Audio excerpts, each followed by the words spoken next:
so good for these two countries. Past the midway point, and just the one win between them. France's round 2 home triumph against Scotland.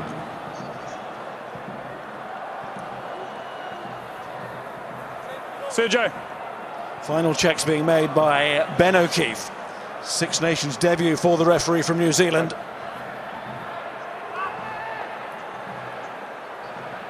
France will be in the blue. Italy white shirts today. The side that can't win at home meets the team that can't win away. Italy versus France in the RBS Six Nations. A contest where something must give today. And it's Lopez for France.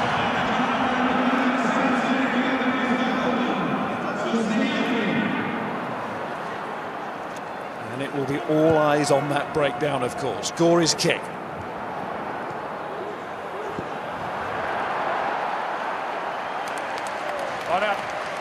Into touch, and alongside is Ben Kay and Shane Williams. We get our first opportunity now to see this massive French pack. We've seen them dominating teams physically. It's not been that area of the game that they've struggled in. And I know Conor O'Shea slightly concerned about this area, the line out. Can they get some sort of supremacy here and get their own driving game going?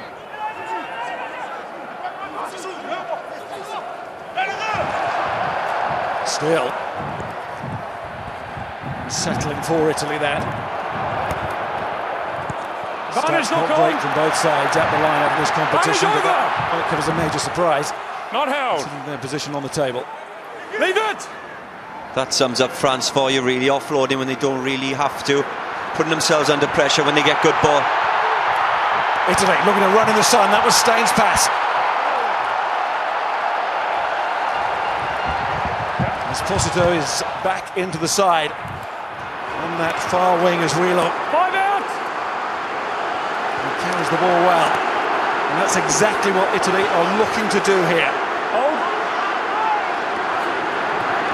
And encourage this crowd. Winger involved again. Started versus Ireland. Game that went horribly wrong for the Italians. Almost from the first whistle.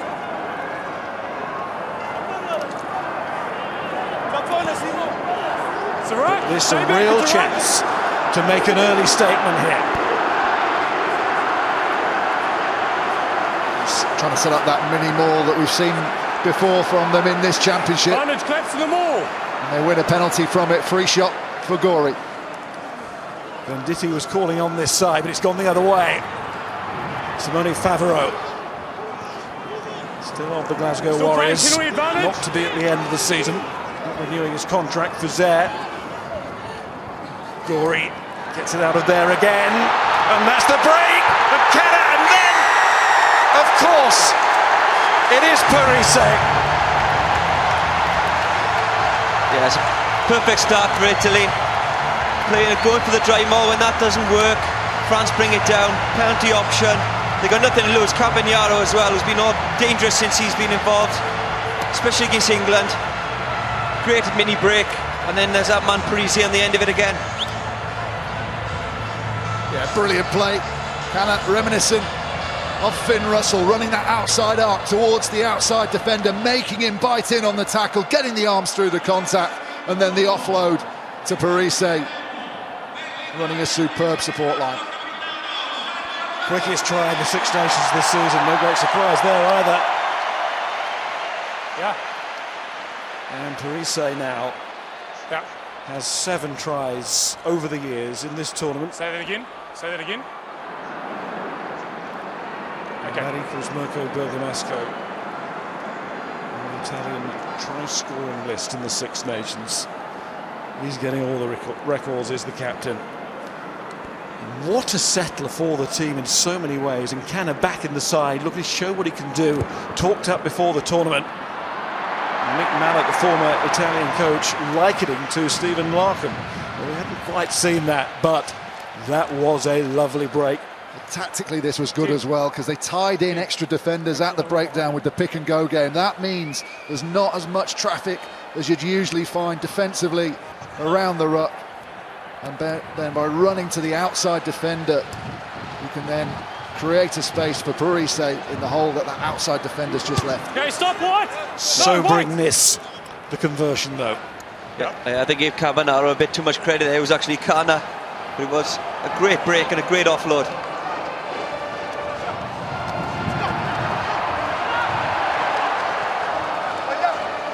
All on, tackle only.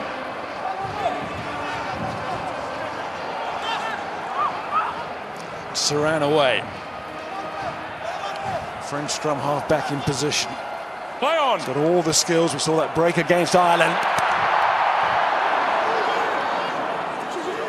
Good from Bourdon, who's been one of the players of the tournament, even in adversity at times. There's a penalty to Italy. A little pat from Parise. Straight down. Number 1. Must support your body weight. Goes against Cyril Bay in supporting. He's gone off his feet, using his arms to support his weight, and that means that no defenders from Italy would have been able to compete at the breakdown, sealing off.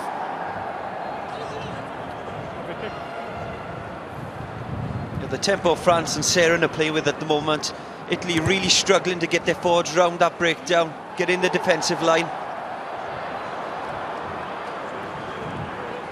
This touch will frustrate Conor O'Shea. Chance to really assert a position in a game early on. That's fine, there it is. Worth making that point again. Italy have led at half-time against Wales. England too, a much further beyond in that match, were well placed until the wheels came off. Play on, just a tackle. Call of just a tackle. Mr. Fox making an appearance again.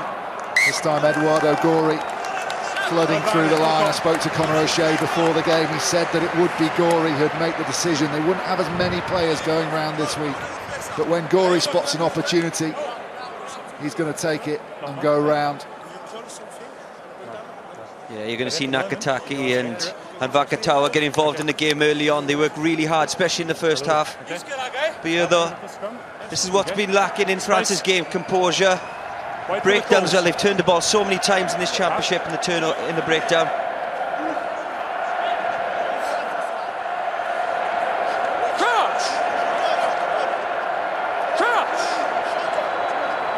Just a large meal between them.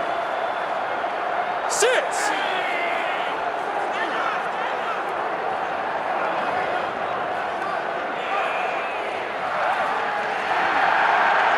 Strike, that's come out the wrong side. Gori's in an offside position.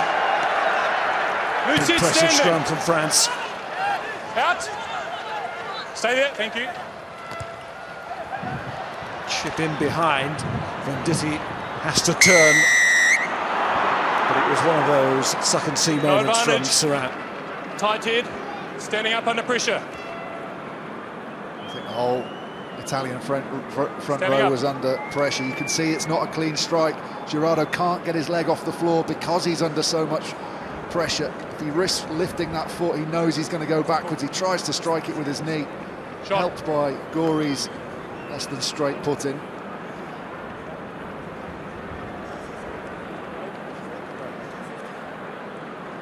I'm not going to call it every time. Camille Lopez, the Clermont Auvergne club. Yeah, went backwards and up. There's a chance for first French points of the afternoon. Going into the weekend is the equal top point scorer in the competition with Lee Halfpenny. JP, you guys happy with space at the moment? I think they're A rough time in defence against Ireland, missed 4 tackles. But whereas the kick was missed by Italy, there's no miss there from Lopez. 5-3.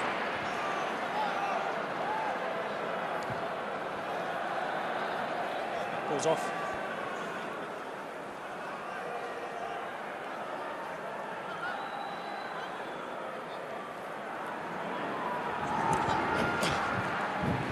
Talavani up from fullback to restart.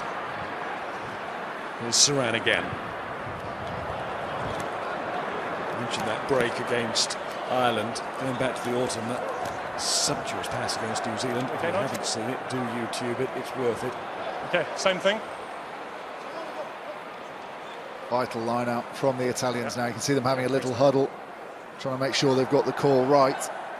As you said, their line out's been poor. Stay here, watch him. Over the course of this championship. As we saw last night, vital that you win your own line-out ball and give yourself that attacking foundation. Ozzeh overcalling, asking for it at the back, and Geraldini doing a really good job of finding it. Now they can set up the maul. And there he is. He called the line out. He takes it on. Counter's good. Scorer against France last year and in 2013 victory for Italy on this ground. Oh, that's nice. But Parise too. But Skogvik, big lump of a man. There's McLean, and there are men outside here. Hands from Cittadini. Esposito. Just loss of control in the tackle. Referee Ben O'Keefe right there to see it. What a chance it was. Well, very lucky for the French as well that there was that knock-on, because Camille Lopez goes in at the side. Watch this offload, the transfer of the ball after the fend. Puts them on the front foot. Then France have to concertina in from the outside, create space out here, and just the height of the pass, checking Esposito, so he couldn't run onto it at full flight and slide for the corner. But Parise again showing skills, which marks him out in world rugby as one of the true greats. I think he'd enjoy that more as well, because I think it was Pico Moz that he actually threw on the floor before doing that naughty little pass. But yeah, just a long pass to Esposito there, just too far. Short little pass there, too, perhaps get him in the corner. But great pressure by Italy again, playing with a smile on their face. Let's find the space. Let's find the space. Don't come early. Okay, understand? Understand? Yeah. Let's go.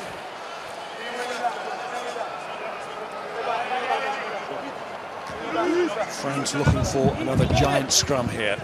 Really need it. Crouch! Binds! Sits! Parise's 125th cap today, overtaking Brian Habana to 8th in the all-time list. That's quickly off Favreau. Good work. No, let it go! Lost! Trying to deny the French any advantage from that scrum. Saran.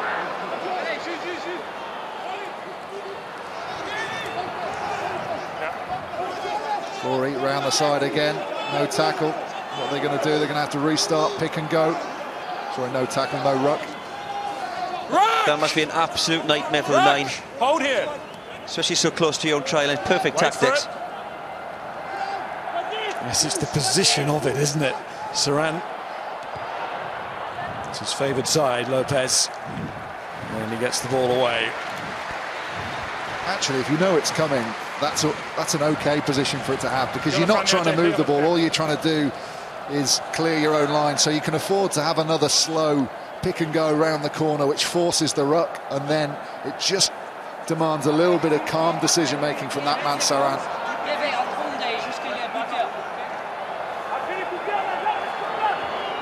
That's what Conor O'Shea was talking about, the selective use of the tactic. Oh!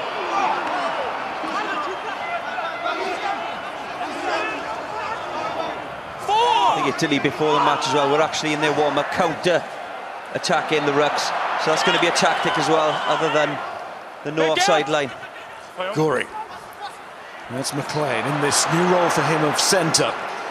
It's the extra playmaker alongside Canada 10, and that's good, right flat on the gain line. Move forward by Ozzeh. Steal is good. France have got it. Saran. They're going to run it out initially, or at least create some space for the kick. That's Maestri who's tackled. No, nine, back out. And Maestri looked for the long right-hand pass there, but saw the post in his way. He looks like a post.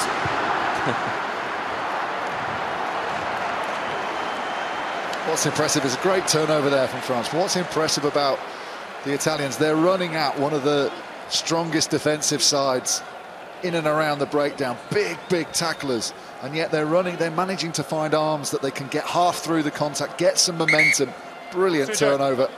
Before the ball wasn't there, when the ball's at the front, we're not having a huddle. Okay, come in. We need to set the line out. British Dulin back in the French side at full-back. Just a second cap since the Rugby World Cup 2015. Plenty of early possession territory here for Italy.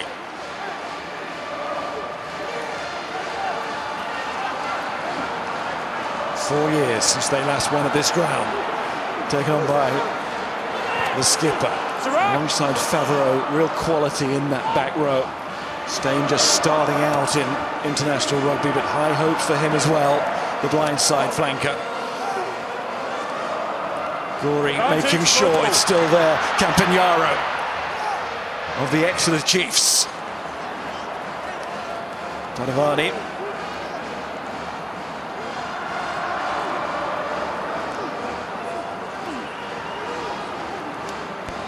There's a confidence about the Italian play here. Shoulder. 5, that's red.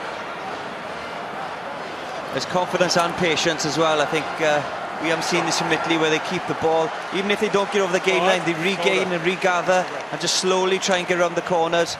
And a 3-point opportunity here.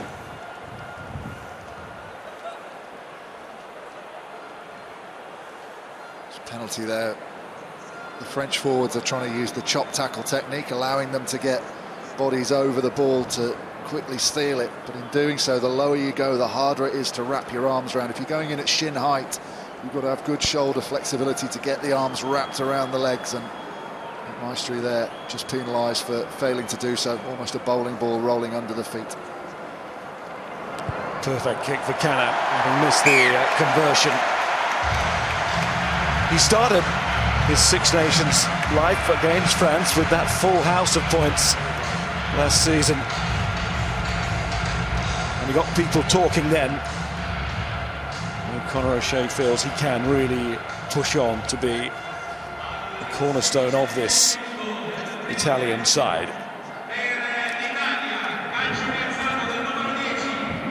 8-3, they try the gap then, and it could be about to disappear. Offload from Vakatawa. Whistle still not gone. Ficker's involved. Gordon before that. Hold! White! Pouncing on the restart. Pickamoles. And as close as that. There is no hands away. No. Serran. Maestri. Stuttering. Slimani. Advantage, offside. Offside spotted. Yeah. Serran again. Lopez. Oh, it still might work. And does. No. Although it's held. Vakatawa. So the referee will call them back for the penalty. That's typical France, really. A lot of offloads, and they don't really need to offload. 50-50s, you call them. Vakatawa, once or twice in, getting involved in the game. But France just need to be more composed, a bit more patience with ball in hand, and walk the ball over the try line. Not quite doing that at the moment. Brilliant by Fico at the restart. Well, as Shane said, I think France topped the charts for the number of offloads, but they also topped the charts for the number of turnovers as a result. Penalty coming here. The offside line's obviously the back foot of the Italian ruck. But actually, when the penalty's given, the defenders around the breakdown have their hands on the floor in front of that. So the referees are looking for that. Good tackle coming in from Parise, and although they got over the line, the tackle had been completed.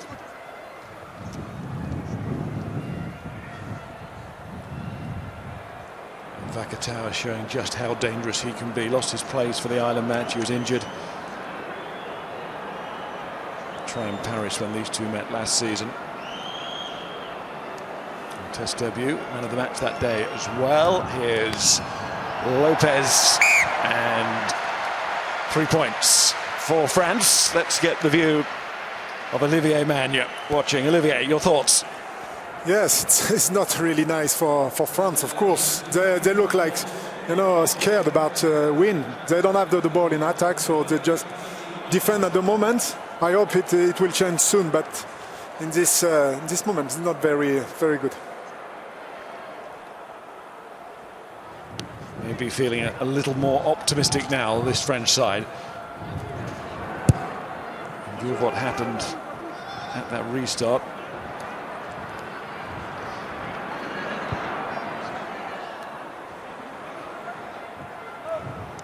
Lopez with time and support.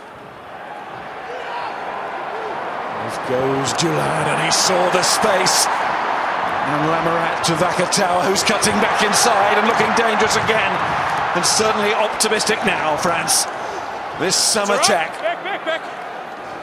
That's the difference Dulin can bring to this French team. Very quick. Ficou showed the ball and went. Quick from start to finish. That is a beauty from France.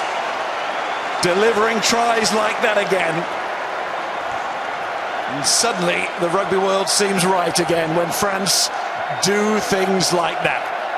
Well, they can open the game up and get a bit of momentum like this on the corner. You disrupt the defensive line. Really good stepping back in field and then go back to the outside. Campagnaro does well to recover. But here, look at the decoy run that just holds the first defender. Almost blocks the route that he wants to take. That means he goes out of the line, is allowed to be stepped back on the inside, and then Ficou is the grateful recipient. I think this is Italy's worry as well. When you get over the gain line and you put the defence under pressure, you're going to have mismatches in the middle lane. It was far too easy for Ficou there, just a dummy to the right. And canter in from 16 yards. It's going to, it's going to get even tougher for Italy as the game wears on. Stop it and tries. If you see those, Savi next time. Cheers.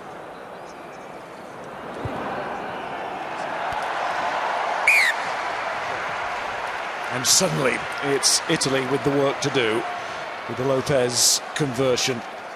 Lovely vision from Dulin to set it all off. And then, as Shane said, just a little bit too easy for a man of Ficou's talent. It's that spatial awareness as well, because you'd expect the inside defender to be able to cover that, but he's been taken out by the good work earlier on by Cami Lopez. The step back inside.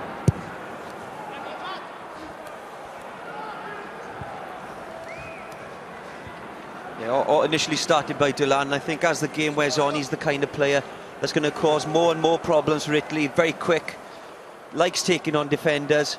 Not so much a spared in, big, more physical ball carrier that kicks far more often, but Dulin's going to be very dangerous as the game goes on. Scott Spedding losing his place. A couple of drop catches in Dublin. Paid the price for catching a rugby ball like me. It's Canna. How can Italy respond? Campagnaro, Gori, Parise, good line from Stain. Out of the Natal Sharks in Durban in South Africa. Now very much part of the Italian setup. Favreau needs to get in there and does the 7, but not quite quickly enough. Still might have a say. But France have the numbers.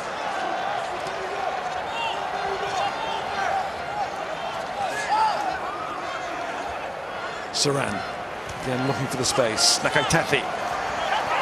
Offload is super. Sankoni, the new man from Brive, he's 22 years of age. Captain Girardo almost up to halfway. Was that Girardo with a left-footed step then, I saw? Well, stepping back at pace now. Here's Picamoles. He got his big body down there on the floor and just about did enough, did Louis Picamoles, the 13, plus forward. Northampton Saint. Plus forward. Options. Scrum or line out. Reaction catch there, and then threads the ball through. McLean, really good pace in chasing from Van Schalkwyk. Just gets beaten there by Picamole, and then the pressure's coming in, but a knock forward at the end by Campagnaro. Certainly not a tight arm wrestle type of game, is it? Sunshine getting to the players. I think it's a game of who can hold on to the ball, really, and whoever can do that in this game may win it. It's a lot of turnovers, a lot of offloads, A lot of 50-50 pass we've already mentioned as well, which makes the game a little bit scrappy, but probably great for the spectators or the neutral fans anyway.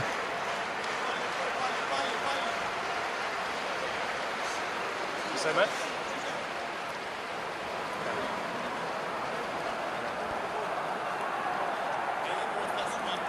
It's very open. Well, metres made, Picamoles is number 8, second most metres made in the competition after 3 rounds. Incredible effort, really. I find it's listen to what Parise saying here. I'll look at that. Show me like the last one where it was good stability. That's perfect. And then I'll watch. You often find that the big ball carrying number 8s are high on the metres because most teams will tend to send them back when there's an opportunity of the opposition kicking to be the carrier to come back at you. So the likes of Billy Vunipola, Parise himself, and Picamoles always high up there, usually matched by the fullbacks. A lot of grass in front of them before they meet a defender. But second in the charts, it's going some. 5, 6.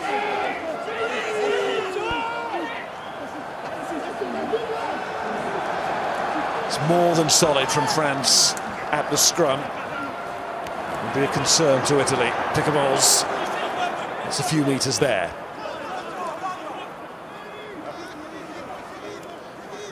The French journalist telling me yesterday he went to Northampton because he doesn't like the sun. There's plenty of sun out there today, but not searingly hot. These are perfect conditions, they really are, and it does encourage the kind of game that we are getting. Being from South Wales, the sun is very overrated, I've got to be honest. You choose to use the ball. Ball's at the front. Let's go.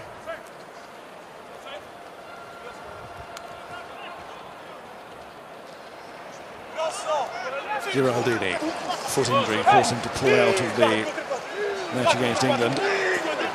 Former Leicester Tiger. That's one! Well, it's always sunny, isn't it, Ben? Always sunny in Leicester.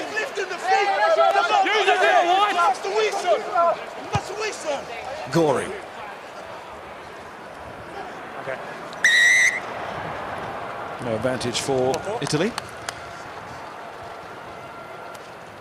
Yeah. Lifting the legs in the maul. Lifting the legs. Kim.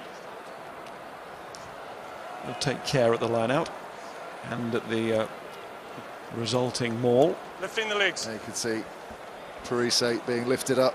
Can't lift a leg up in a maul. It's not a tackle. Girardo then as well speaking to the ref, O'Keefe, saying, "Who's the ref? Who's the ref?" I think Parise has got that kind of influence on referees sometimes. He's been there, done it. Very clever, shrewd player.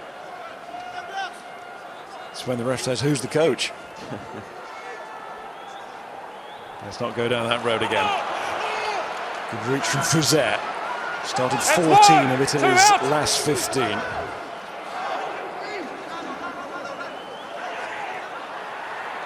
Definite tactic from the Italians. Every line out they've won cleanly. We've seen a lot of driving already. Gory snapping in. No! There's those terrier-like qualities that Troncon used to have. It's not fair to saddle these Italian players with heroes of the past, but Troncon and Dominguez alongside. And the major reason why Lost blue, let it go! Italy Lost! set off encouragingly in the Six Nations. Another penalty. These are really good signs for Italy, causing the opposition to lose their discipline. Boot is on the other foot.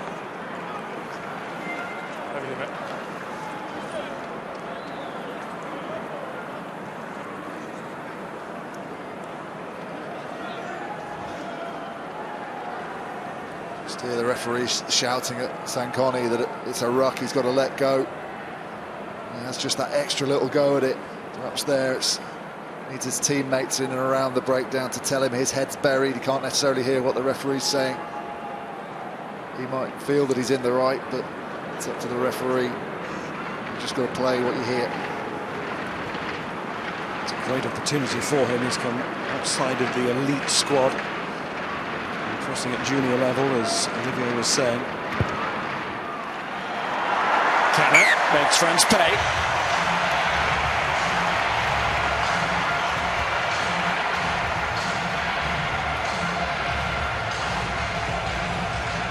And this is where Italy really need to switch on now. It's where they concede all their points. It's after they've scored points, they make a mistake or don't regather the ball, and France get back in the game. The last restart. Comes this way this time, and Nakatafi wasn't there initially, but it fell for him. That's offside because the ruck has been formed there, and the officials in agreement on that. So free play here for France as Lopez gives it to Gordon. Dulin up from full-back again. Lamarat slipping.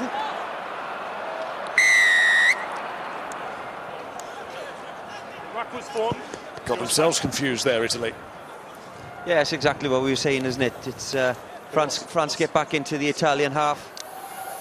No pressure really, but a three-point opportunity here maybe, perhaps, for Lopez. Well, it's not really needed. They weren't under pressure. Anyway, I tell the player to get back. I gave him a chance. What France has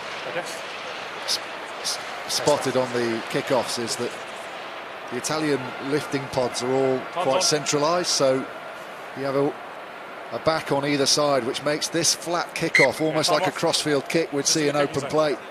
And when you've got the power and the explosiveness of the two wingers that France have, and Fickou when he's out there as well, an opportunity to turn it over. There's the referee making his decision, and you just might have heard the TMO just giving him a bit of a backup, Ben O'Keefe there, saying you were absolutely spot on with that decision. His Six Nations debut today, Ben O'Keefe. It's only 2 years after his Super Rugby debut. So young the officials now. Super Rugby, the provincial tournament in the Southern Hemisphere. I've been impressed by him so far. He's got a really nice manner about him, the way he's speaking to the players, letting the game flow. It's easier when you've got two teams that want to play the game and open the game up, but he's been good. Yeah, it's very difficult as well sometimes when you're refereeing a game like this, when you've got the likes of Sergio Parise, who's been there, done it as well. It can be a little bit intimidating for the rest. Sometimes he speaks a lot, he tries changing the opinion, but I think O'Keefe's had a great game so far. It's interesting, the selection alongside as well. Nigel Owens on the line, World Cup final referee there, if required, that level of experience. JP Doyle as well. Okay. Time on. Offside, ruck formed. Lopez looking for as close to the corner as he dare. He's missed it by a long way. As a forward, you'd be fuming that you've got an opportunity to pin Italy right down into the corner, take away a lot of their defensive options, but now you're a full 10, maybe 12 metres out. Keep it up! Can France get this one going?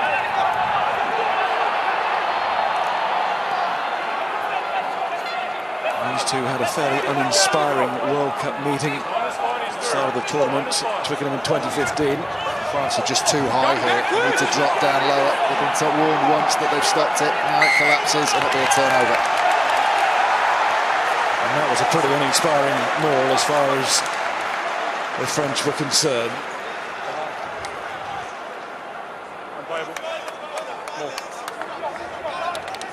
Esposito's come all the way from the right wing there to congratulate his forwards for that the counter maul there.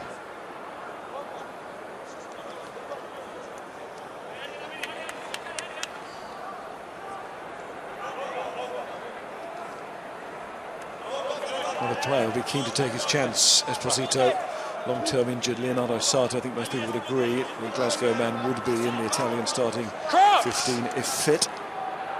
The big miss for Italy in this Six Nations. Sit! Everyone's down. 1-4, reset.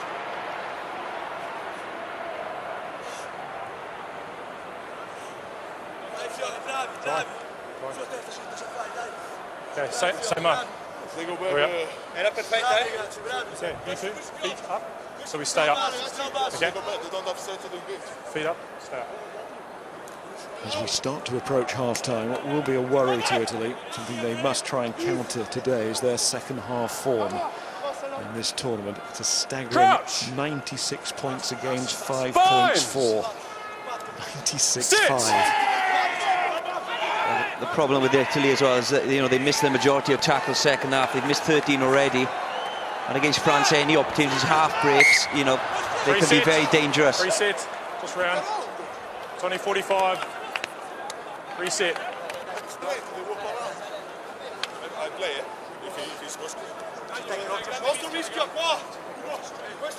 Fast. Reset.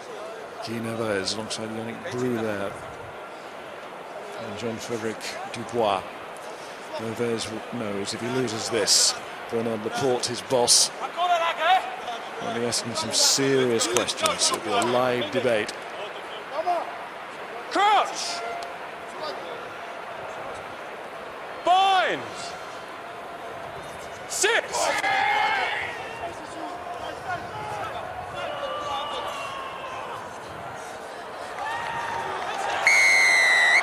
That's a blow for Italy, because the last scrum actually wasn't, from their point of view, too bad. Backwards and up. The last scrum they might have got away Backwards with and up. if the referee hadn't been wheeled away from the referee, because that's what Italy need to do. They need to get that quick strike and then get the ball away before France can build the pressure on them. Here the ball gets stuck. Parise can't dig it out, and he hasn't got the opportunity to take it on the scrum before. Parise broke just as the referee was starting to blow his whistle.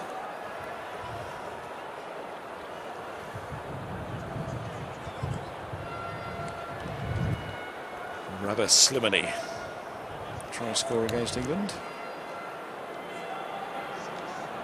He also scored in that World Cup game that I mentioned. He won't live long in the memory. Already had a lot more in this one than we had that day.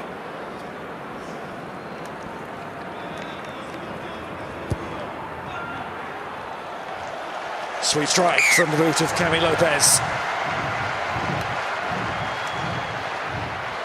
Very useful points for Guy Neves' side.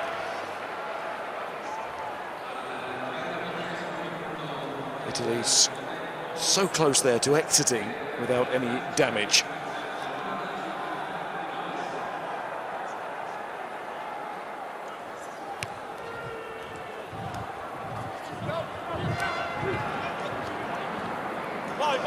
Lopez long ball. Stop!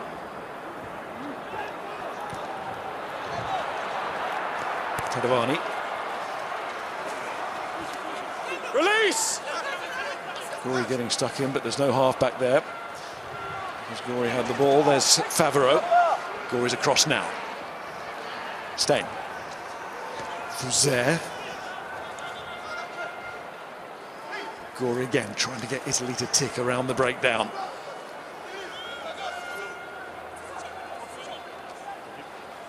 Feels a bit cramped though. It's all right. Making a bit of ground. It's Posito.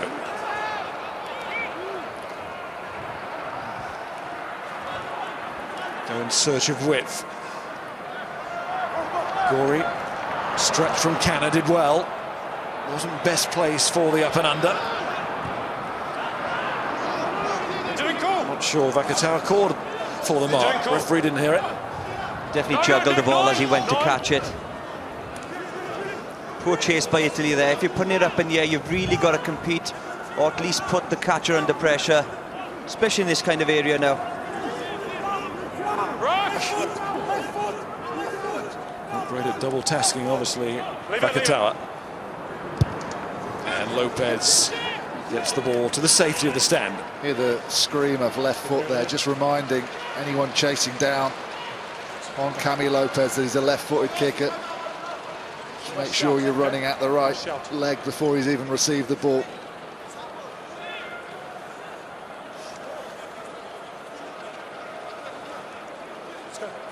Another issue surrounding this game, of course, if France lose, they drop out of the top 8 in the world rankings. World Cup draw coming in May for Japan 2019. They're below Argentina if they were to lose this game. It stands better place, but does not feel a secure margin, anything but. 7. Leave his foot. Corey wants it. Use it! And he's told by the referee to use it.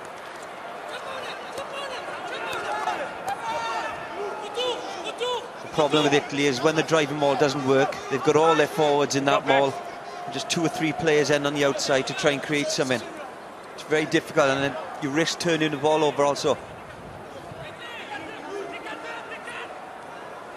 This feels very static, this. Again, it's the Gary Owen. Stick it high, see what happens. And it was knocked on. It will be France to put into the scrum. Better pressure on Dulin though on that kick from McLean.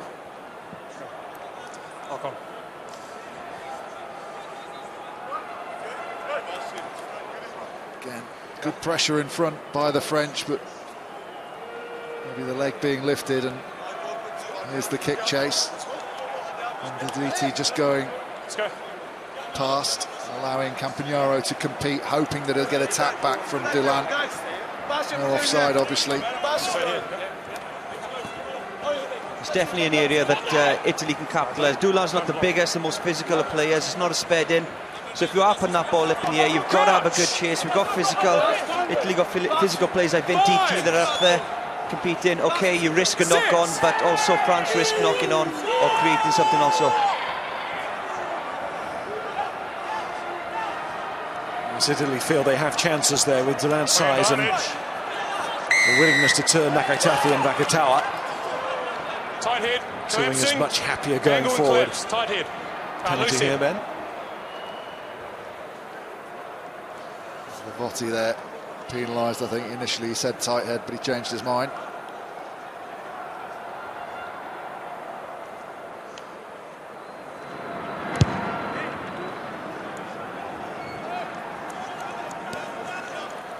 Let's have another look. Slight angle, isn't there? Just see, as he goes on that angle, he loses his footing. His legs are a long way back. Can't get them underneath him, and his opposite number, Slimani, just going straight through the gap that had opened up between Votti's hips and his hooker. Equal worst defender in the tournament after 3 rounds. Votti, 4 penalties given away. Nakatafi showing signs there how he loves going forward. Gourdon. Saran. And Saran coming through somehow. Came through a morass of bodies there. Sets it back. What a chance here for France on the stroke of half-time. Vakatawa spinning and looking for those handoffs. Great to watch. Great feat by Vakatawa. Very dangerous ball in hand. A big man as well, but a lot quicker than you think. And then the knock-on. And then the knock-on again. The props rather half-time ruined the move there, but it is France who lead by 5 points at half-time. It's a fascinating first half. Great start from Italy. Now, can they continue in the second half, which has been their problem? Half-time thoughts of Maggie, Gareth and Marco, with Jill coming shortly.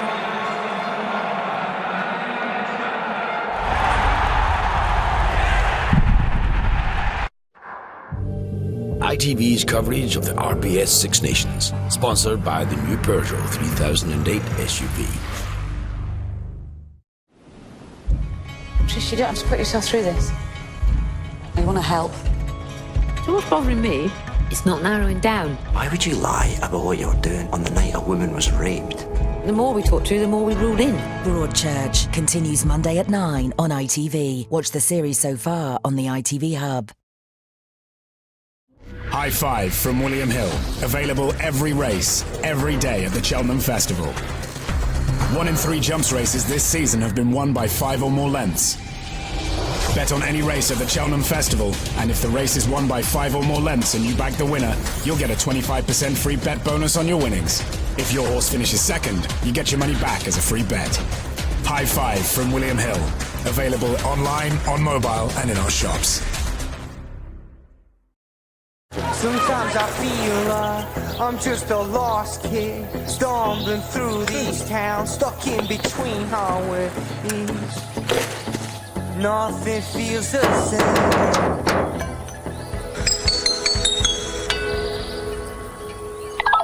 My voice is my password.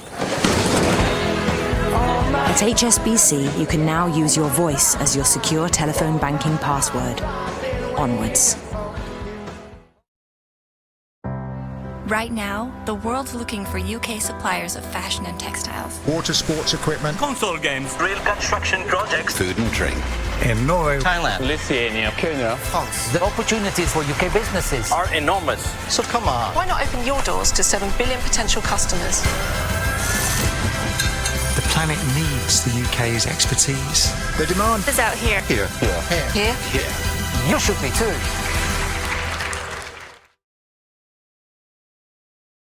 As an RAF reservist, you can train with and work alongside regular airmen and airwomen in one of over 30 roles. And you could start by committing just 27 days of your spare time a year. Find your role as a spare time reservist. Recruiting now. Search RAF Recruitment. Kevin will be the first in his family to go to university. He'll tell you first when he gets his place. Well done, Kevin. Amy loves chatting. You'll get her to do it in Spanish. And one day Tamika will teach her own kids about kinetic theory. She'll remember this class, and you. Make a difference to their future and yours. Apply now and you could get a £25,000 tax-free training bursary. Search Get Into Teaching. Right, let's meet John and Lizzie from Harpenden. So how did you discover your superpower? He just picked me up one day. Oh, I bet he did. What do you call that? The human barbell. Nice. Well, take it away, guys. Super strong. Super stiff. And with the N-Power Super Fix, your energy prices could be fixed until March 2021. Lovely, John. Britain's overflowing with superpowers and N-Power wants to give you a few more. With the Super Fix March 2021, you have the N-Power. An irritating itch is hard to ignore. And it can be caused by your powerful antiperspirants. Introducing new and improved Dove Men Plus Care with 48-hour sweat protection and Dove's 1/4 moisturizer technology. Especially created for men, is tough on sweat, not on skin.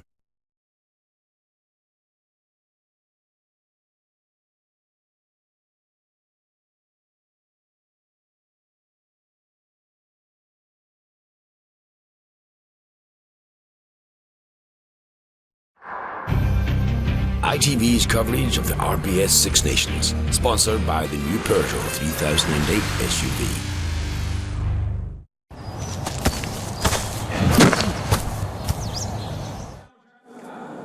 Well, both these teams are enjoying the spring sunshine here in Rome. Italy first across the try line. Who else? Sergio Parisi for Italy.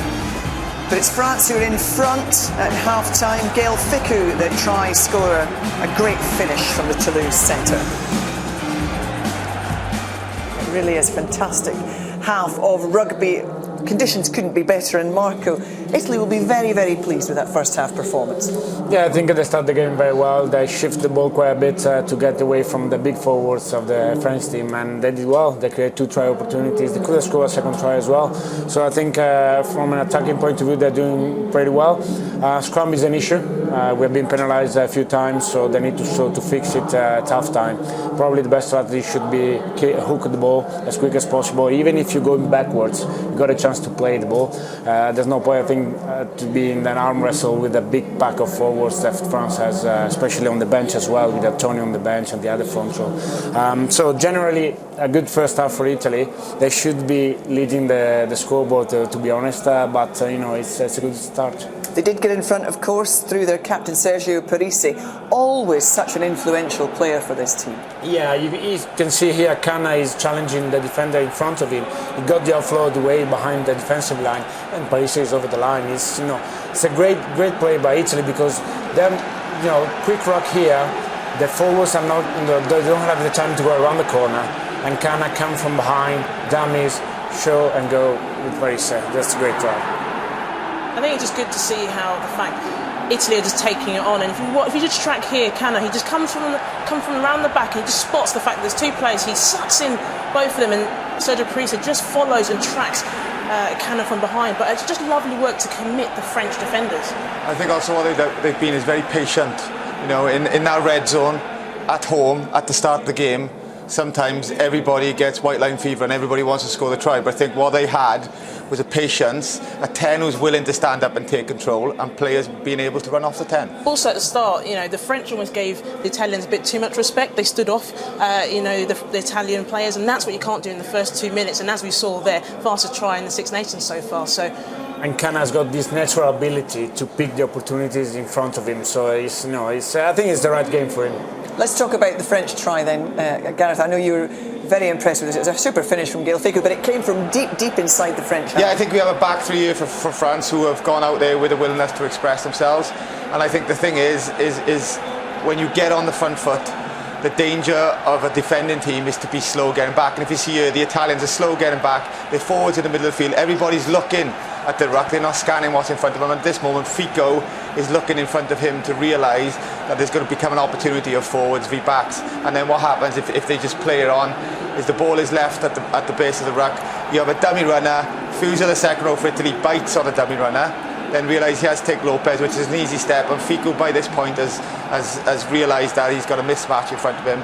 Beautiful footwork, but a centre of that class is always going to beat a front row one-on-one. And I just think that, you know, Italy were coming back and not realising that they were going to be on the back foot. But I think the willingness by the back three to attack means that Italy need to realise that they're going to get broken, they're going to miss tackles, and they're going to have to get back and defend. It's incredibly hard when you're in defence as well. If one of your players on your inside bites in, jumps out, as a defender who's on the outside, you find it very hard to try and figure out what to do next, because you ended up almost hesitating and not going for the tackle, which is what you saw there with Italy. They almost were disjointed, and as the French are so good at that, they know how to attack those spaces. Plenty to talk about in that opening half. We're going to get the second half though underway very shortly. Just 5 points separating the two teams here in the Stadio Olimpico. Who will get over the line? See you in a couple of minutes.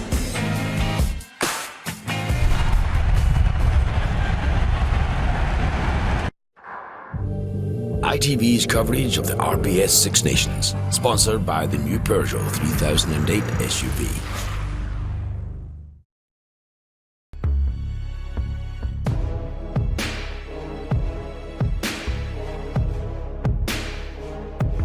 Get rugby fit with specialist advice from the people at the top.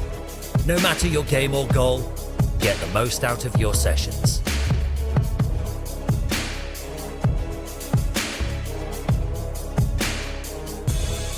Train for your game.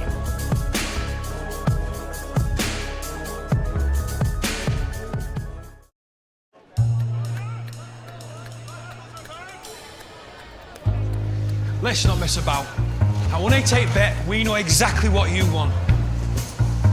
Our best prices on the markets you like to bet on. Whatever's your bag. Racing, football.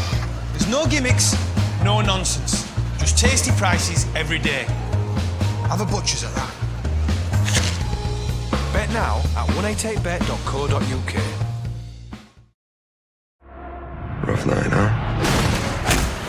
You get used to it. We saved you, and now you save others. Who are you? They did not save your life. They stole it.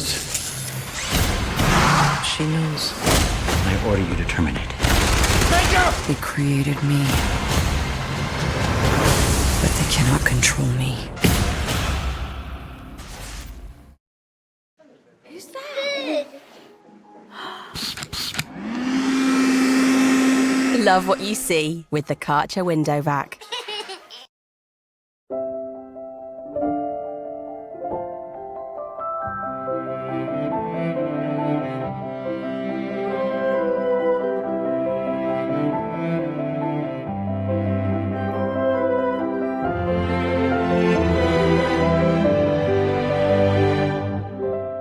That moment when time stands still and you wish you never had to grow up. Thompson, discover your smile. Atoll protected. In my quest for gold, I went in search of a place far, far away. A place they call the Ice Cave. It was so cold. But nothing compares to the ice-cold refreshment of a Coors Light. Coors Light, the world's most refreshing beer.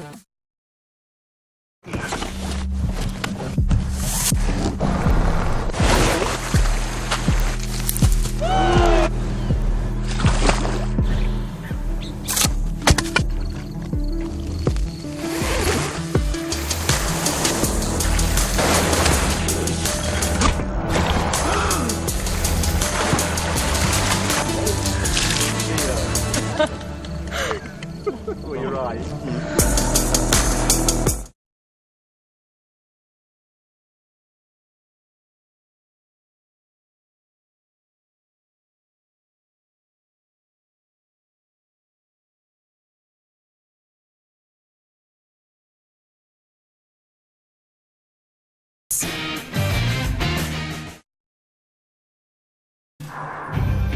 ITV's coverage of the RBS Six Nations, sponsored by the new Peugeot 3008 SUV.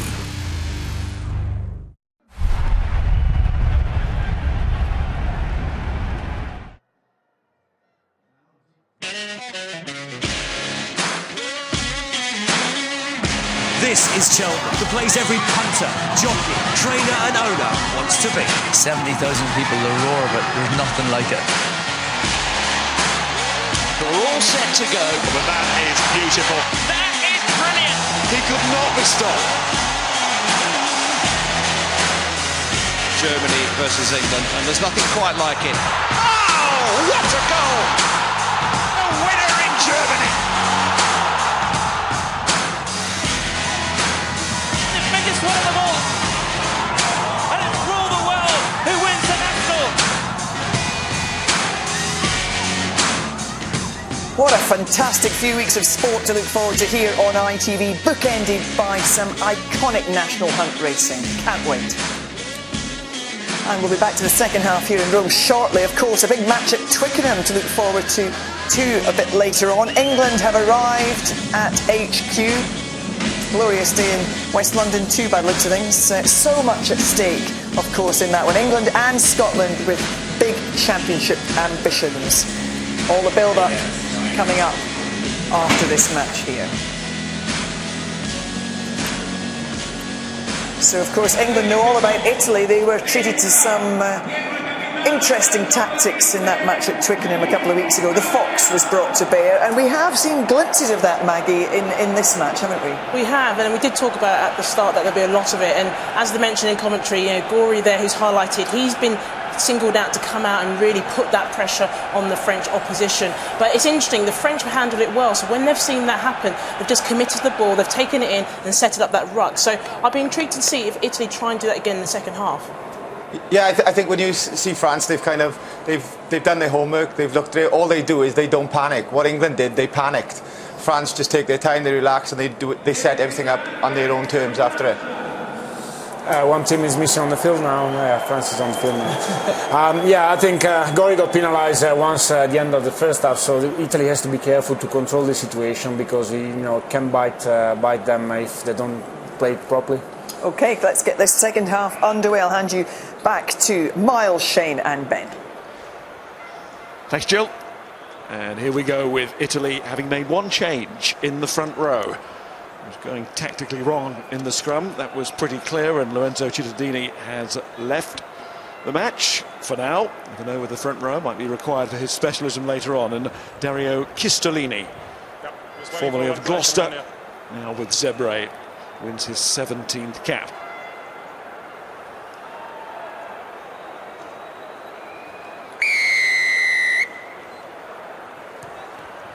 So important, clearly, that Italy make a good start to the second half and prevent those second half demons from returning. Yeah, Italy just need to start the game as they finished the first half, patient with confidence, and really just play in France's half. They seem to have all their problems in their own 50 metres, so be interesting to see how Italy go. France are also a team that tire a lot in the second half. You can see a lot of mismatches and a few opportunities created for both teams here. Gerardo retrieving the French skipper. And Saran. No! He's always going to keep a defence honest, isn't he, Saran, around the fringe of any ruck or tackle situation.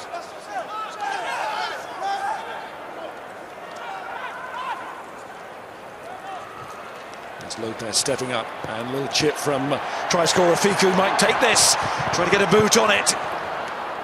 Sort of go anywhere, and still might. Parise, as he does so often, clears up for his side. And now Italy look for a break. Esposito kicks long. Julan. Neat footwork from the fullback.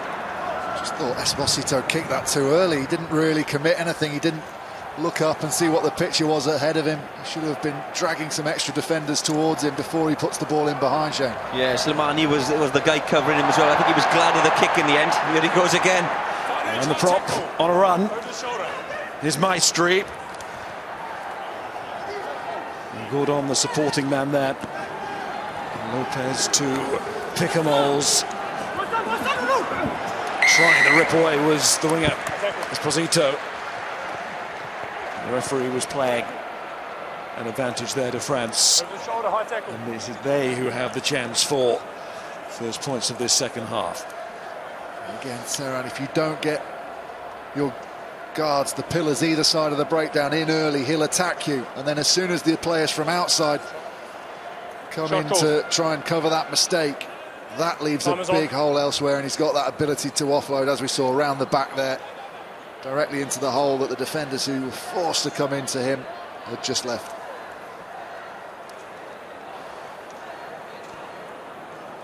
Yeah, this man Saran will be very dangerous as the game goes on. You know, he's getting confident now, round the back pass in. Nice little offload to Slimani there, makes another 20 metres. That's what you don't want in a French team, is confidence. You need to take that away from them. Imagine Saran and Parise in the same team. Backdoor passing all over the place. Another good kick from Lopez. Just got good balance. It's the way his eyes come up, isn't it? He hasn't made the decision ahead of time. He's just eyes flick up and instantly he spots the opportunity. Good spatial awareness of what's around him.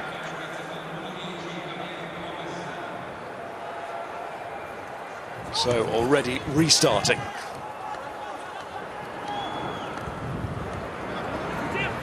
Flying in the face of any half-time team talk, I'm sure, in the Italian dressing room.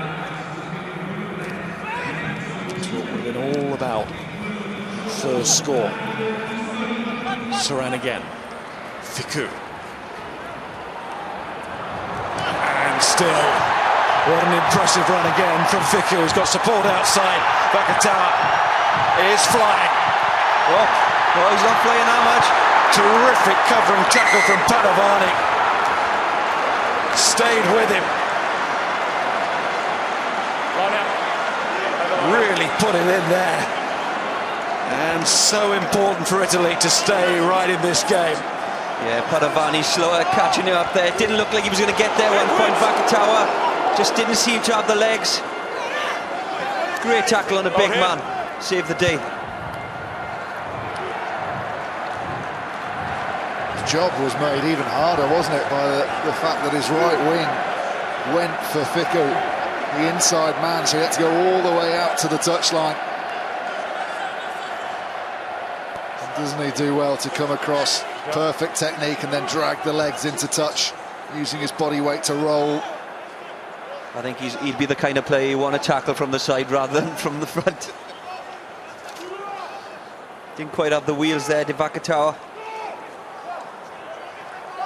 That would have been a huge score for France as well. You know, the 8 points up with another 5. It would have been very difficult for Italy.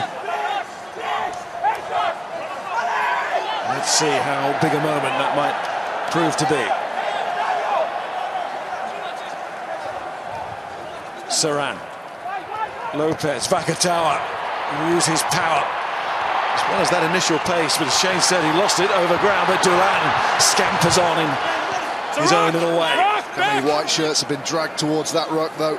France need to get wide again. One more hit up. Saran keeping them ticking. Here's Lamarat. So often the understated link man, proving himself to be a very clever player in that French midfield. Saw that on the try in the first half. What about a score here? Well, maybe not. Parisse's in again.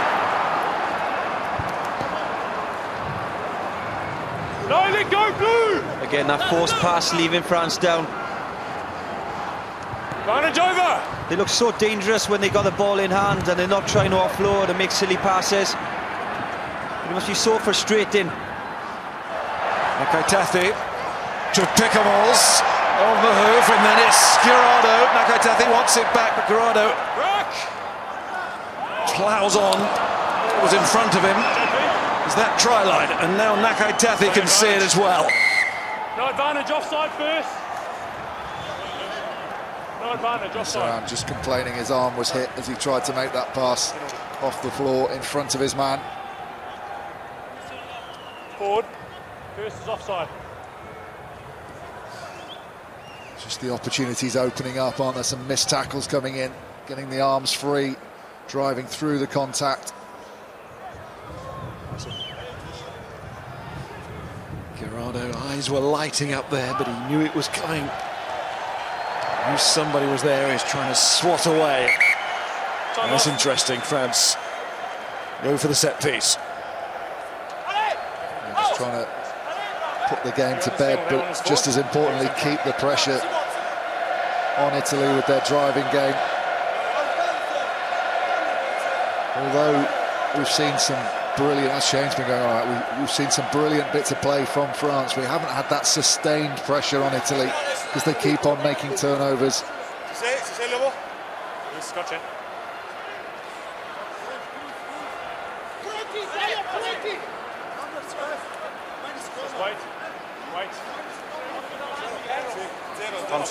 Voss is okay.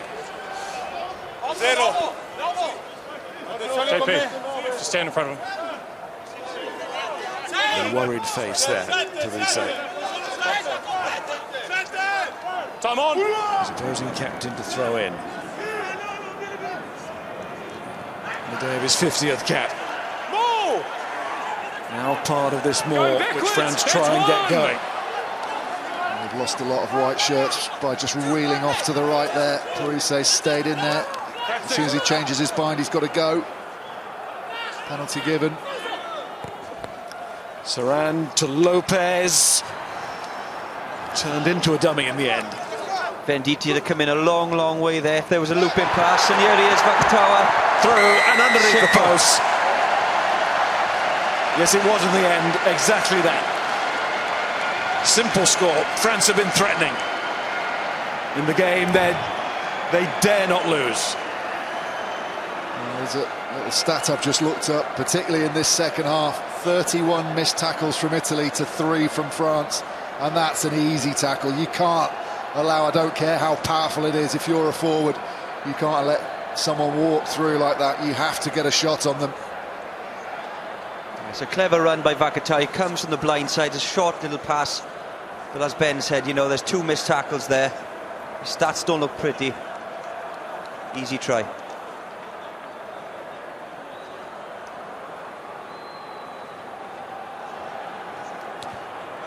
And Italy still stuck on their half-time score. France threatening to get away here.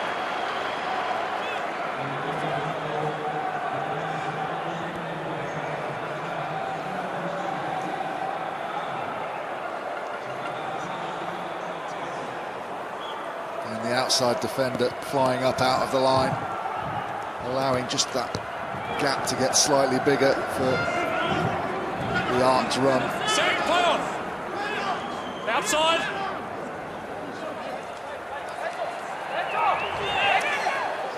Release. Knee on the ground.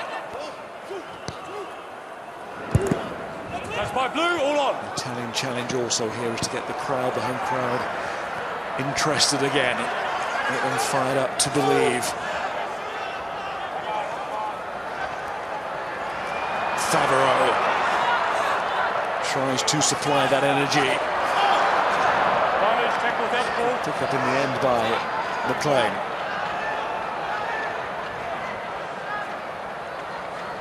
Glory.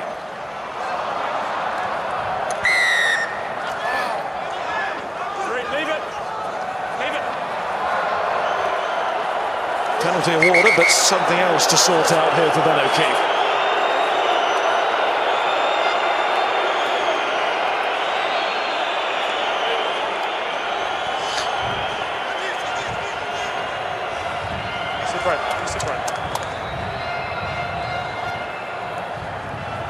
Geraldini and Gerardo, I think, just changing numbers there. Exchanging numbers. So, clear penalties. Taking a tackle without the ball. Got a penalty here. As soon as I blow my whistle, everything stops, okay? Because otherwise we get something else. Understand? Here we are. Penalty. And 9 white. 7 and 9 white. Sub. 7 and 9. 7. Double change here from Italy as we just look at that rather ill-tempered but not too serious moment. And Banda coming into the back row, and Gori goes scrum half to be replaced by Bronzini. Favreau exits. Italy going for tries, as they must now. We've had some limited success with the driving maul. Need to make sure that Giraldini hits his man. France's technique has been to get the jumper into the air early, almost make the hooker panic, put a little bit too much height on the throat. Such an important line out, and it's the penalty. Going in the air.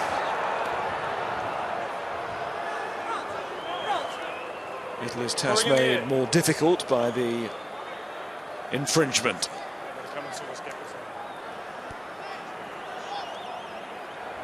Same plan, just tighter to the corner. Off the mark. Off.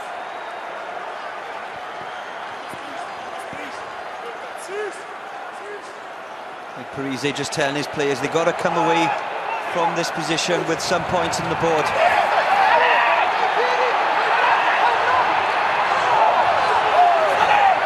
Jordan's got onto the ball there. His job of stopping the initial threat. Parise none too happy about it. Constantly having those conversations with referee and assistant, but now he's required right in the thick of it.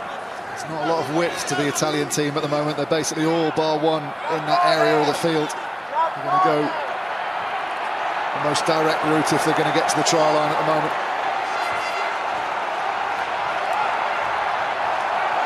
Bronzini, the new halfback.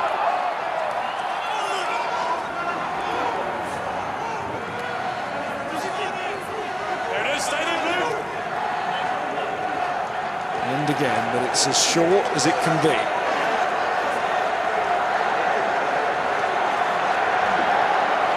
With service at the moment only going one place, back into the hands of the forwards. Advantage played here. Good free shot. Venditti's desperate for a crossfield kick as the roll the dice option.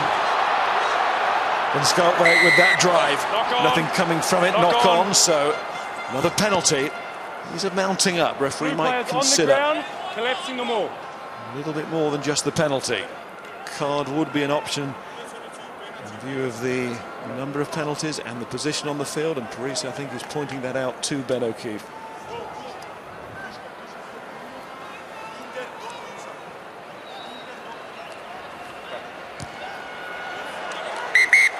Substitution 1 and 3. 1 and 3. France making changes now.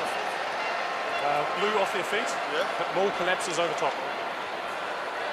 And it's two fresh props.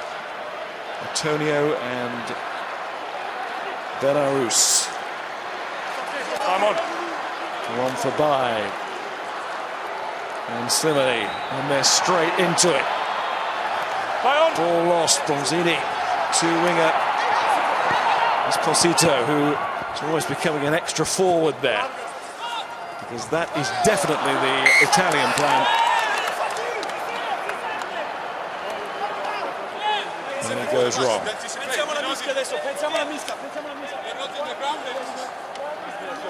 Just those fine margins. The line-out throw wasn't spot on, which meant the delivery was poor, and it just all ratcheted up. And that was slow ball. Took his eye off it. They would take it out the Italian forwards as well. They've had to work hard to get in that position. 3 line-outs, 3 mauls, didn't quite get anywhere. Now the ball's turned over. It takes a lot out of their legs as well this part of the game. 6. And they've lost the pressure on the referee as well, building those penalties.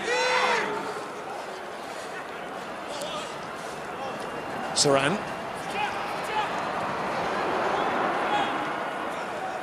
He's pushed him, play on. The ruck, hold. And again. There have been doubts about the French fitness in the second half in this competition. Those worries may be eased against Italy as the opposition, but what there can be no doubt about is the size of the French forwards, both starting and in reserve. Giant men. Yeah, the likes of Antonio coming on, 22 stone or whatever he is.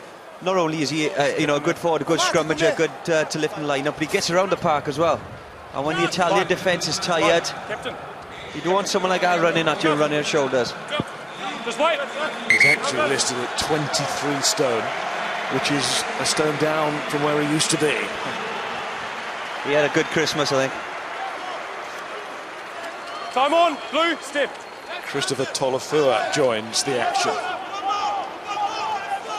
There's size lost there. Interesting at the line out from Italy. 4-3. Trying to get that quick ball and away, and McLean. Into Sankone, the new man.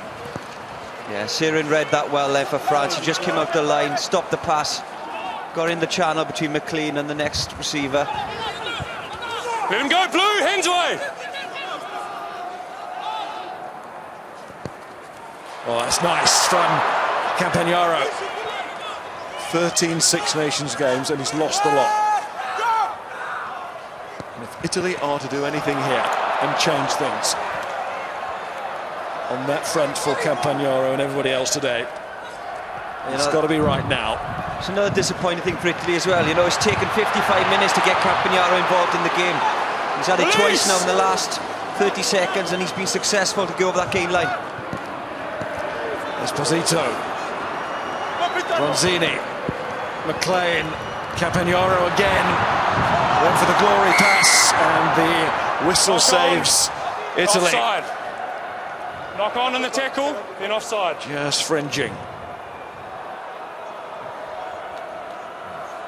He's a little bit harshly done by. Knock on in the tackle. Great carry from Campagnaro. Dropping down, using the player planting his feet. But here, that's where the knock-on's been called. I would say that was accidental. I think a penalty is really tough.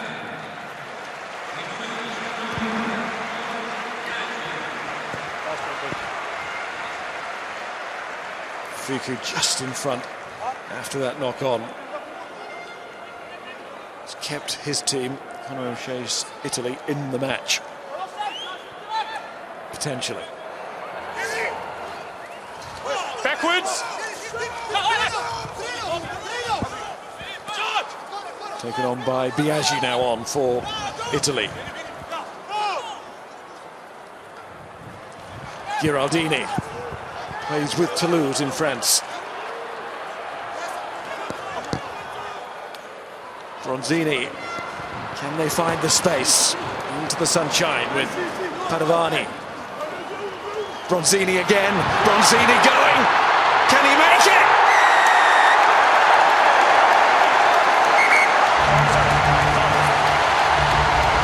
It is a first international try. And having been limiting damage at Twickenham. I'm listening, mate.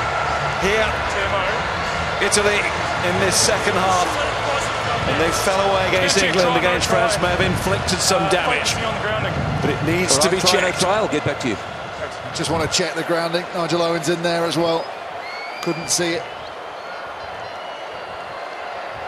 The arm's underneath. Any part of the ball just needs to strike the ground. Doesn't look like it does it? Combination of Dulan and Picamole. Picamole at the end. Even if it's a late movement as part of the momentum, it counts, but I can't see any clear view there, and because he's asked try yes or no, Timo has to be able to see it conclusively. God, Dulan does really well. He's got his left arm under the ball, and Picamole actually, both hands. The stops are initially going down, but is he helped to ground it afterwards? That's what Italy failed. I have a decision for you. That ball was held up, not grounded. Attacking strong. Sure. Okay. Time on. But as Ben no said, try. Initially, there was certainly no grounding. And then it's very hard to see. And the question was yes or no. Not very popular in these parts, that decision. Just a slightly different threat of Bronzini around the breakdown. We know Gore's a threat around the breakdown, but he's almost like an extra back rower. He'll pick and go through the middle. Bronzini there drifting out off the back of the breakdown, a bit like you might see Ben Youngs do, looking for that gap slightly wider out, attacking the second defender.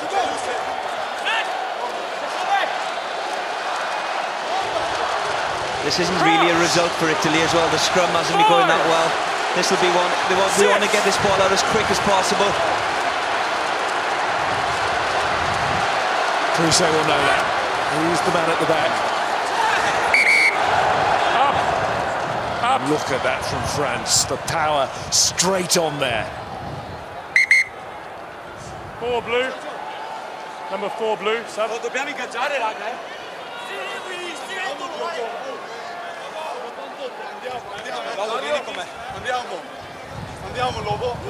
Okay, guys, I'll tell them as well, before the ball's in, stay. Okay? Before the ball's in, steady, okay? None of this movement. Then comes poor Jedraziak into the French second row, into the engine room. Wide scrum. Crouch! Bind! Up.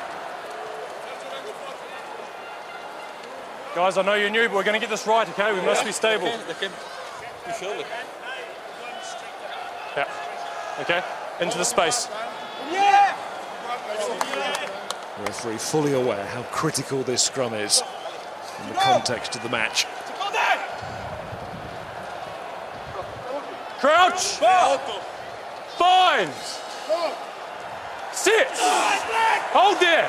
Bit early from France, and that's a free kick. And Parise too high in the air, but... Well, the French defensive line were a mile offside. They'd all strayed off the try line, expecting Parise to tap and go. They get away with it.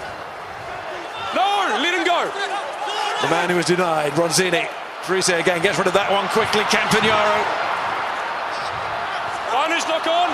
Ball lost, and France come away with it again. And we know they'll consider a counter-attack here. Fiku, seeing that it's on Vakatawa. Dulan. Padovani, who saved Italy already on one occasion with that tackle on Vakatawa. No, that Dulan kick second half. Needed an extra 20 metres on that one for Vakatawa to chase. Just didn't have enough on it. There's McLean. Bronzini, and suddenly it's the halfway line in focus. Instead of that all-important try line for the Italians, it's Biaggi. Got to build it again. Well, that 10 minutes would have taken a lot out of the Italians' legs. French just seem to be revitalised. A clear mark called for on that occasion from Brice Dulan. Take his time on this.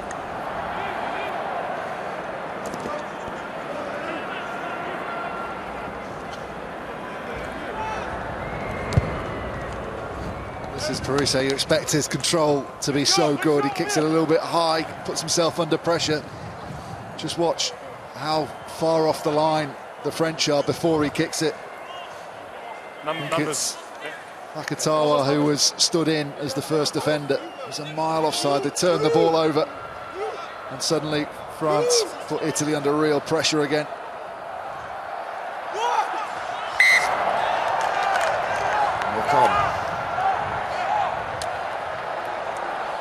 You're tempted to say it's those little things, but it's not. They're big things for Italy. They really are.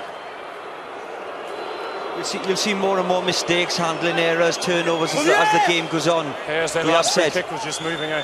Okay, you must be rigid. Italy aren't a second-half team. They lose fitness, they lose concentration, usually concede more tries in the second half, and that could be the case. This is when France get dangerous, when they can smell blood. Tommaso De Pici is on a hooker for Italy. In the Six Nations debut against France 5 years ago now. He is part of the front row, which has to deliver. Off goes Giraldini. Crouch! Bimes! Sit! The French inside backs with Akatawa as well, just trying to overload one defender here. There they go, nice and tight. But stolen. Campagnaro trying to use his strength, and also Mbanda. Bronzini. And a very rare and a very unwelcome mistake from Sergio Parise, just when Italy had a chance to go for it again. Let's make this up. 11 blue.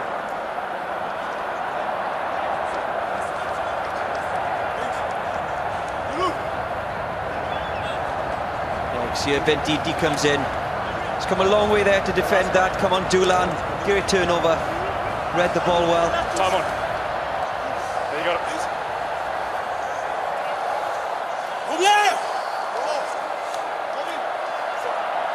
Johan Ozzeh. Mentioned that World Cup game.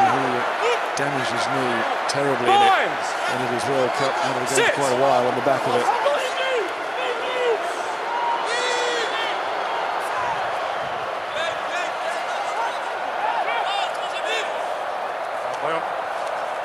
Good hands from France, and that is Lamarat, and Lamarat needs hauling in from Italy's perspective here.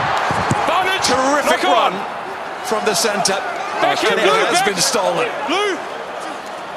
And then the mistake. First knock on the ground, no advantage. Repeat offending. First knock on. I think it's a great tackle by Time off, he's in the McLean. zone of the scrum. Initially makes the mistake of leaving the outside shoulder, but hunts him down, misses the tackle, but slows him down. Campagnaro comes back.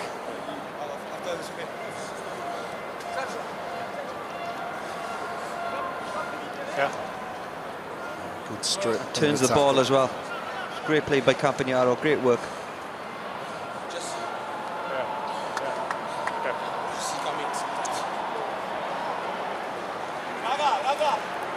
But the end result still might be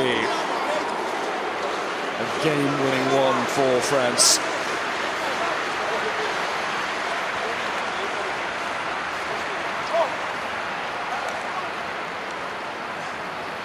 That last scrum went down. You went in. Just listen. You went in. So just keep your bind up and straight. That last scrum goes down. Just wait. Just stay straight. Referee just using this time to have a word with the two sets of forwards. No reaction from Neves. He can be very volatile. You guys sit the gap as well. Either in the stand or on the touchline. In his moments in the past. Sorry, I was going to say, I'm surprised Neves has got any hair left of the way France play sometimes. Simply play on the edge. Yep, come on. It's a huge shame for the Italians. Campagnaro leaving the field. Shoulder in real pain. He's been one of their better players today, hasn't he? He's carried the ball well. He's been excellent in scramble defence. Tommaso Benvenuti is his replacement for his 41st cap. Actually has a winning record against France. 2-1 in his advantage. But all on still for Italy to get that elusive W here at the Stadio Olimpico. 4 years since they last won on this ground. And Dulan is setting off again. Tarak. You can use your feet. Again, Dulan showing how dangerous he can be. He's very quick, but he's also very strong. Low centre of gravity, takes defenders on. Ball in two hands as well.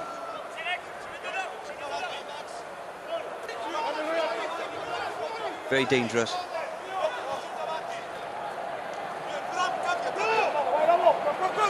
Tolafua. Nice accurate line out now. Can the backs deliver a bit of precision as well? Saran. Raziak. Nearly lost it, but it is. Esposito has to go back, and he's checking both shoulders, and it's charged down.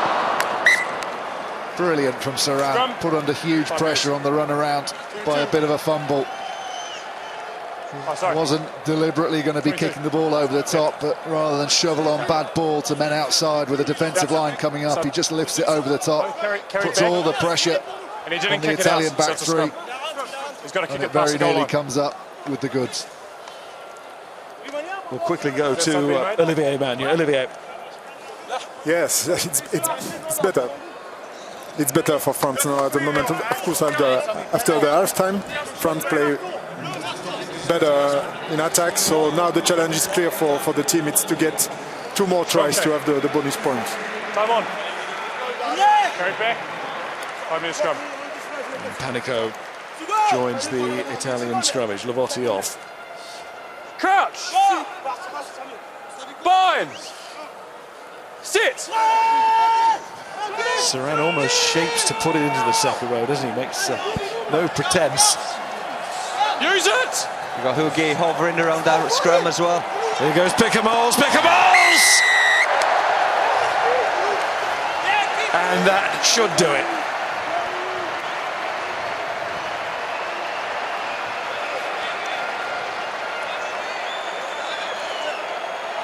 A little bit too easy for Pickamoles there, but he'll take that one. Again, tired forwards, tired defence around that ruck.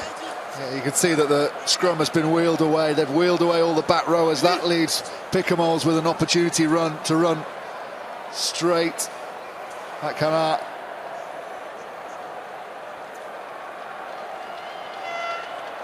Actually, Esposito in there, isn't it? Just by taking away the back row, Mbanda can't get there. And Pickamoles using that power and his ability to stay on the feet in contact, use the leg drive just to get over.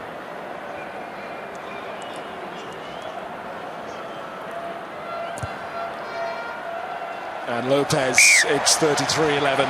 It's another second half fade from Italy. And France now within sight of that try-scoring bonus point. Just see that little grip there, the hold by the French back rower, just holding Mbanda in so he couldn't get away cleanly. A little bit of guile from the French. I think Italy knew what was happening as well. They put Esposito there to mark the back row coming round, but unfortunately, just that little hold and the power of Pickamoles was just too much. Outside.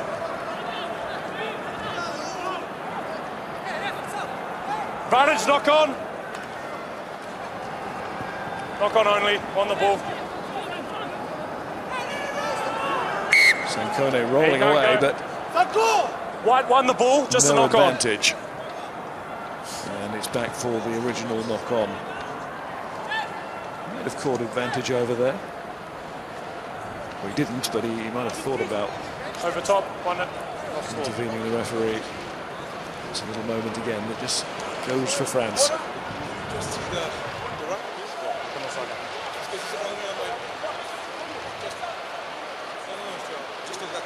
And don't forget, following this, it's a match now with everything on it. England against Scotland from Twickenham, and we're hearing that Owen Farrell will start. And your studio with Mark for that one, Sir Clive Woodward, Sir Ian McGeek and Johnny Wilkinson, and the injured Scotland captain Greg Laidlaw.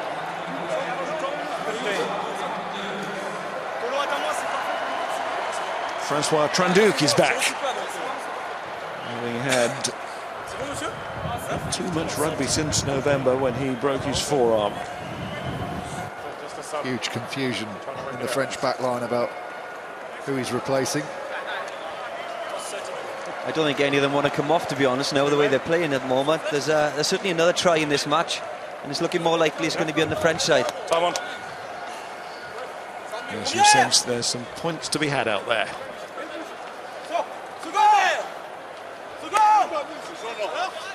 In this final 10.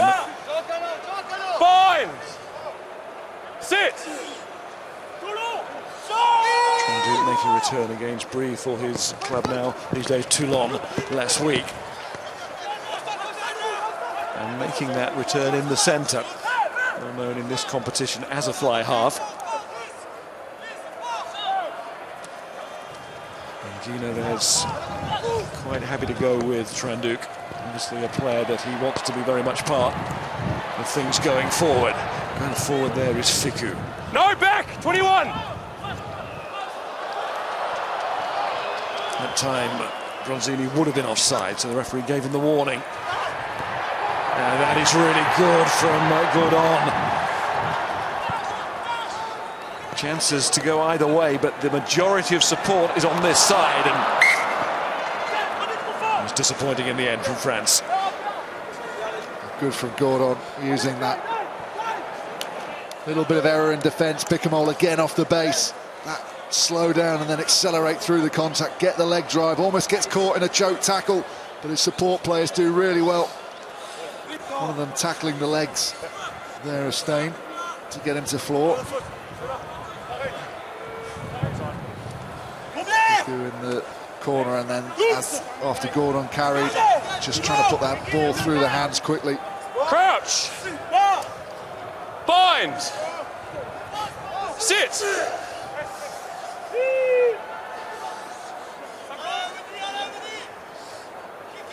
Use it! Bronzini, who's understudy to Gori at Treviso, and also obviously with the national side as well, he's made an impact. Play on! Didn't get that try, so close, but since with that moment, Italy's chances came to an end. Just a knock on. Just a knock on. France have a chance to go here. Ozzeh, and the man of Toulouse.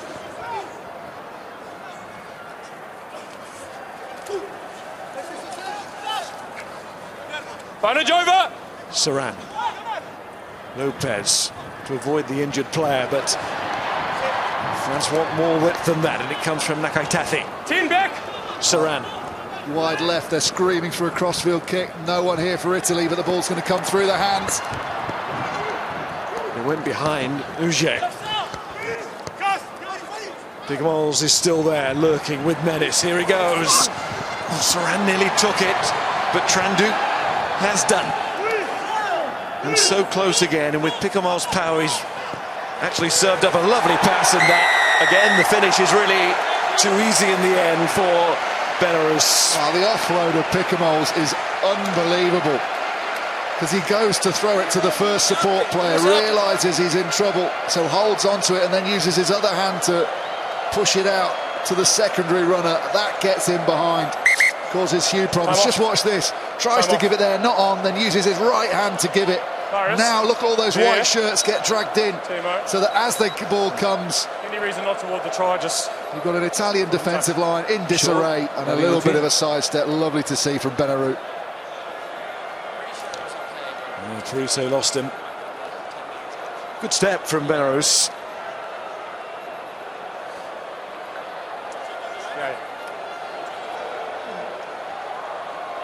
Ref wants to check.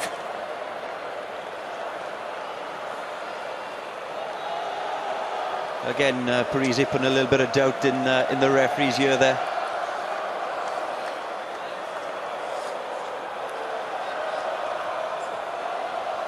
Just checking the touchline there. JP Doyle is the man who was on the scene, probably with the best view. Slow-mo, please. A little bit obscured in the end, as he was by, to a certain extent, by Esposito. He almost lifts his foot, doesn't he, at the wrong time for Esposito, really. The question is whether his boot touches the line or whether his boot is on Esposito's arm on the line. Yeah. It's on his arm, isn't it? Almost the toes, isn't it? It's whether the toes have touched.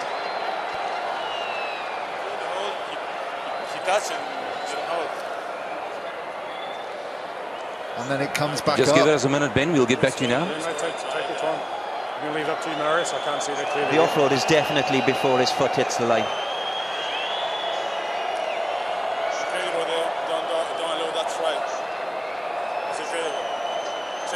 Slow as we can be here. Inconclusive. I can make a decision. Yep. Okay, Ben. The player was in touch, so it's a line out to white. Where's the mark? I'll get back to you. Okay. Carry on walking. No try. It's another one chalked off. That's 1-0 anyway, isn't it? So. Yeah. Time off. Substitution. Halfway between. Pickemall's off the field now. Maybe he'll Time's be off. wishing he could go back Halfway on. between the 22 15, and The job was 15, done for the bonus point.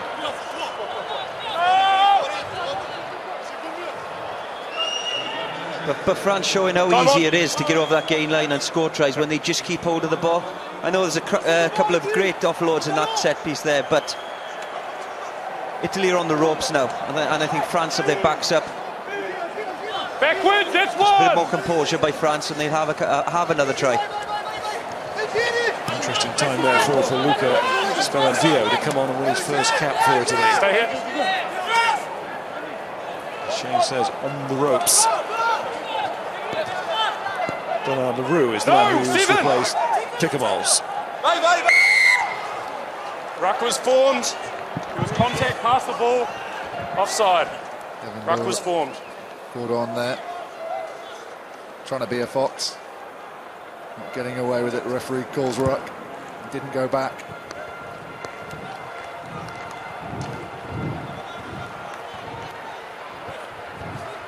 Number 8 white. The issue for Italy, they're back in that area of trying to just get a consolation.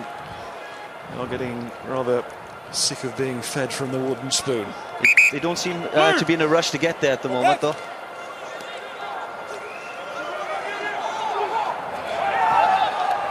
And it's worth reiterating from Conor O'Shea's point of view, it has to be a long-term project.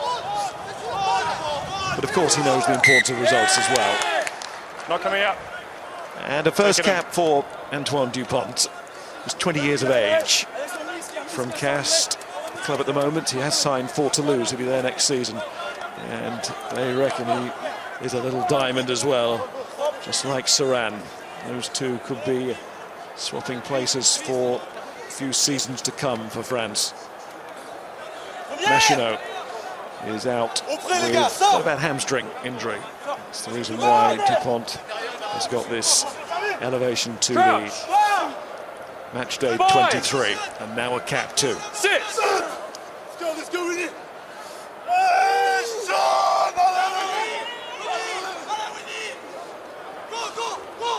Bronzini, Canna. Things started so well for Italy with that Canna break and the Parise try. It seems a long time ago now.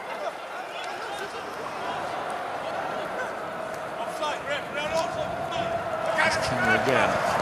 And Stoltbeck. Also seems a long time ago since he was scoring a try against his country of birth, South Africa. That famous win in the Autumn Internationals. McLean. First time we've really seen Italy playing out of the back, using decoy runners in a line. There were still options, and then giving it to the forwards, to the backs behind, so they can play with a bit of width to their game. Everything else has been going through the middle. Well, Canna was trying it again, but it hasn't worked. And here's Tolofua. In Dupont. Dulan. Out wide! Barnage over! Those players, it almost like he pops up out of the ground, Dulan. Oh, great pass. And Ozzeh on the end Knock of the on move. by White! Options! And it's another one that breaks down. It has gone forward off an Italy player. Line out form. Line out or scrum is France's choice.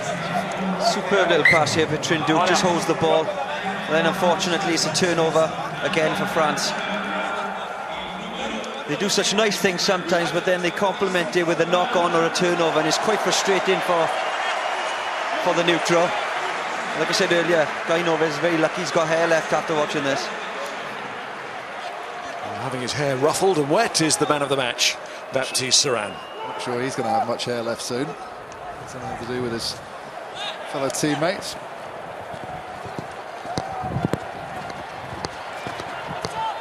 So France still in search of this bonus point, and they're going for it with Gourdon, and this might be it. Dulan, it is. Round underneath the post to complete the victory, which had been sealed for some time. And France will leave Rome with that away win. We were hoping to see a bit more from Gourdon in this championship with ball in hand. He's such a threat. And then when he gets the opportunity, a little bit of a bounce, the offload out of the back door, doesn't panic and give the ball too early, takes out a couple more defenders, and then it's a really poor attempted tackle from Esposito coming across in cover, overcommits to the man, just allows him to step back inside. Lovely out the back door pass there, and then good timing from Gourdon. But Dulan just walking through some pretty poor Italian defence. Yeah, it's going to happen. I think there's 4 or 5 missed tackles in that one instant. And that's what happens with Italy as the second half. It's pretty much the same as what's happening on all the other games. Second half, poor performance, lots of missed tackles, missed opportunities, and that's what France will do. They got their bonus point now, with a couple of minutes to go as well. And they also avoid a 6th straight away Six Nations defeat. Won just 3 of their last 21 away matches wherever they've been played. France, it's a desperate run. Just knock on. Almost reflecting what's been the case in French club rugby: win at home, lose away. Because they've not always been winning at home. Manage over. That's won this title in 2010, but they're finishing with a bit of a flourish here. Here's one for you. Usually you'd expect a team's tackle percentage to be above 90%. Good teams, a really good performance, 95%. The Italian tackle percentage is 51%. They've missed, according to the stats, they've made 98 tackles and missed 50. That is unbelievable in international rugby. I think it was 84% going into this game, which is poor, so that says it all, Ben.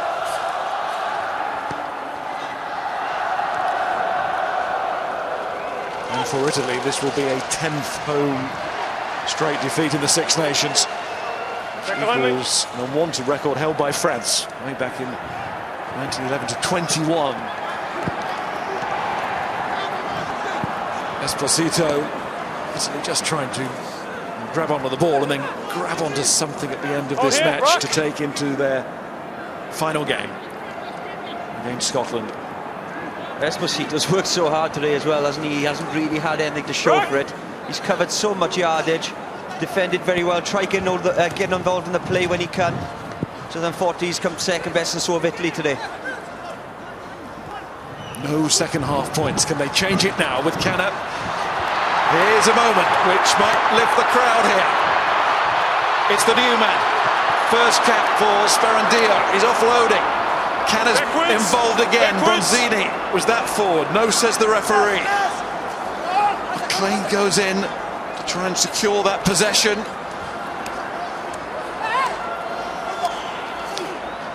Bronzini again. Biaggi. Release the ball, play on. And rolling on. Needs to be a halfback. Release 19. Bronzini.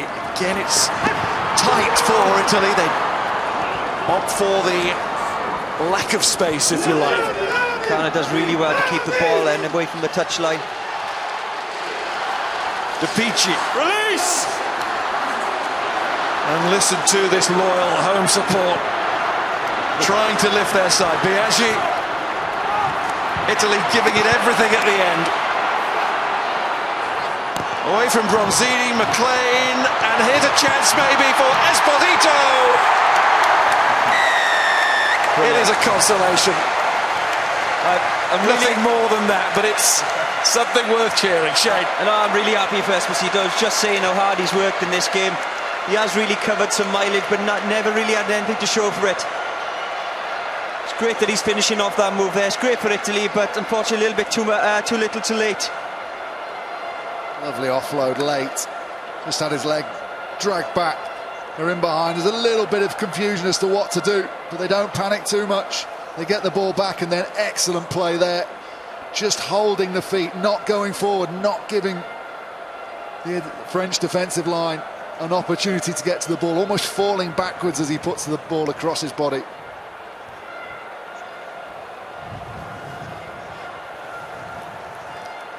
They've lost the second half by a big margin again. Italy can't put any gloss on that. At least they didn't end the second half without any points whatsoever. But after this kick, the referee will signal that it's been France's day. And those defeats for France in London and Dublin, well, they ruined French title hopes, but defeat here today would have totally ruined their Six Nations season, and that outcome has not happened. France win on the road, and that will sound very good to them.